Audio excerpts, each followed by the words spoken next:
जय हिंद। आज हम पढ़ेंगे यूज ऑफ वाज वर्ब। इससे पहले हम पढ़े थे यूज ऑफ इज मार, वो तो आप समझ गए होंगे। तो आज हम पढ़ेंगे वाज वर्ब। पहचान है हमारा कि वाक के अंत में था, थी, थे।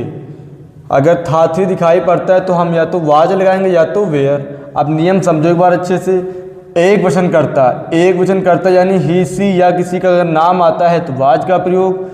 बहुवचन करता का मतलब है कि यू, वी, दे। अगर ये कुछ भी दिखाई पड़ता है तो हम लगा देंगे वेयर, और आए के साथ वाज का प्रयोग। अगला नियम हमारे पास लिखा है कि जब वाक्य क्या से प्रारंभ हो तो सहायक क्रिया पहले लिखते हैं। यही नियम हम पहले भी आपको बताए थे कि जब हमारा वाक्य क्या से प्रारंभ होगा तो सहायक क्रिया पहले लिखेंगे।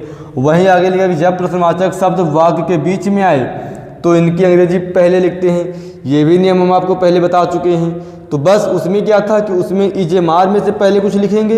अब इसमें हम क्या लिखेंगे, वाज या वर्ब पहले लिखेंगे। तो एक बार और अच्छे समझ लो आप। ये देखो प्रश्नवाचक शब्द की इंग्लिश लिखी है, ये भी हम बता चुके हैं आपको। और यहाँ पे देखो, वह अगर लड़का समझ में आ रहा है तो ही लिख देंगे, अगर लड़की है तो सी।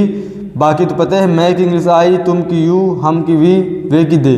अब यहाँ पे हमारे पास कुछ टेंस लिखे हैं, इनको हम बनाते हैं। सबसे पहला हमारे पास लिखा है वह मोटा था, तो लड़का है तो यहाँ वाह की इंग्लिश लिखेंगे ही। अब देखो ही लिख गया, लास्ट में आया है था, तो अगर था आया है तो यूज ऑफ हो जाएगा वाजवर। तो अब ही के साथ लगा देंगे वाज। अगर यहाँ पे है होता तो हम लिखते इज, लेकिन था है तो वाज लिखेंगे। तो ही वाज मोटा की फैट, लास्ट में फुल स्टॉप। अगला टेंस हमारे पास है हम पतले नहीं थे, तो हम पतले नहीं थे मतलब बहुवचन, क्योंकि हम की इंग्लिश वी और वी आता है बहुवचन में। तो वी अब आखिरी में आ गया है थे तो लिख देंगे वर, वी वर। अब नहीं की इंग्लिश नॉट, पतले की थिन, THIN, और लास्ट में फुल स्टॉप। अगला टेंस हमारे पास लिखा है मैं अमीर थी, तो मैं की इंग्लिश आई, अब आखिरी में थी आ गया है तो वाज, आई वाज अमीर की रिच, RICH, लास्ट में फुल स्टॉप। अगला टेंस हमारे पास लिखा है कि क्या तुम कमज़ोर थे। अब देखो हमारा वाक्य क्या से प्रारंभ हुआ है तो सहायक क्रिया पहले लिखेंगे।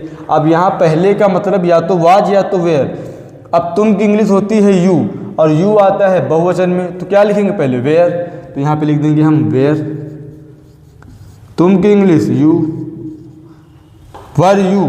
अब कमज़ोर की होती है वीक, तो लिख देंगे वीक, और लास्ट में क्वेश्चन मार्क जैसे बना वैसे बना देंगे। अगला टेंस हमारे पास लिखा है वह स्कूल में क्यों थी, तो देखो क्यों बीच में आ गया, यानी प्रश्नवाचक शब्द बीच में आया तो इसकी इंग्लिश हम पहले लिख देंगे। तो क्यों की इंग्लिश वाई। अब इसके बाद हम लिखेंगे सहायक क्रिया। तो तुम लिखो, यहाँ पे लिखा है वह, और थी यानी लड़की है, तो एक वचन है तो इसलिए हम लिख देंगे वाज। अब वाह की इंग्लिश यहाँ पे लिखेंगे सी। अब कहाँ थी तो स्कूल में, तो मे की इंग्लिश इन, स्कूल की स्कूल लिख दो, और लास्ट में जैसे क्वेश्चन मार्क लगा वैसे बना देंगे। ये टेंस है आपके घर के लिए। तो आप इन टेंसों को एक बार अच्छे से नियम पढ़कर समझकर इन टेंस को बनाइए। देखो आप बना पाते हो कि नहीं। बाकी मिलते हैं आपसे अगले यूज में।